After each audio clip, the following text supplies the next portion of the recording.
मैं नीलम शर्मा, मैं बिहार से बिलोंग करती हूँ। मैं दिल्ली शहर में आई और कुछ समय बाद ही मेरे पति को कैंसर पीड़ित हो गए। वो उससे 4 साल जूझते हुए उनकी देहांत हो गई। इसके बाद मैं सिंगल ड्राइवर मदर होने के बाद मैंने ड्राइविंग सीख के अपने बच्चों को पालन पोषण किया। 8 साल से मैं दिल्ली NCR में कैब ड्राइवर हूँ और 8 साल से कैब चलाते चलाते कि कंपनी हम उसके साथ 8 साल हमने दिए और बिना वार्निंग दिए, बिना कहे सुने, और उन्होंने ब्लॉक कर दी आईडी। मैं बहुत परेशान हो गई, बहुत रोई पीटी भी, कुछ नहीं आया, कुछ किसी ने नहीं खोला, सपोर्ट नहीं किया किसी ने।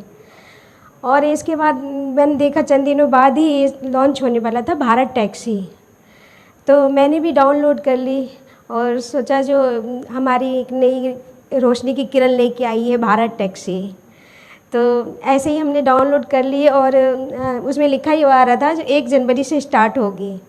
तो 31 दिसंबर को ही मुझे फर्स्ट राइड मिल गई। मैं कहीं और जाना था और मैं यहाँ जब राइड बजी तो मैं बहुत उत्साह हो के मैं राइड उठा ली और राइड उठा के मैंने पहली राइड अपनी साड़ी में ही कंप्लीट कर ली।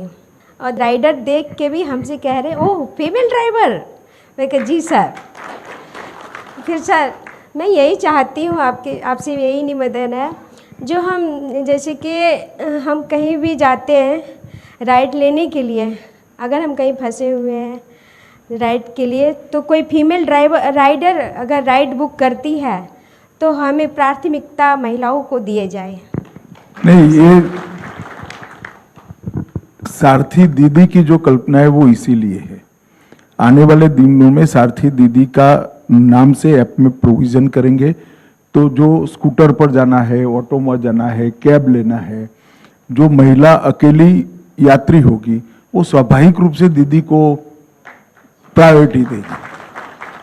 तो ये ऐप हम एक व्यवस्था करने वाले हैं और इससे किसी का, कोई भाई का भी बिजनेस खत्म नहीं होगा, आप चिंता मत करिए। और थोड़ा कमा भी हो गया तो बहन के लिए हुआ है, हमारी जिम्मेदारी होनी चाहिए।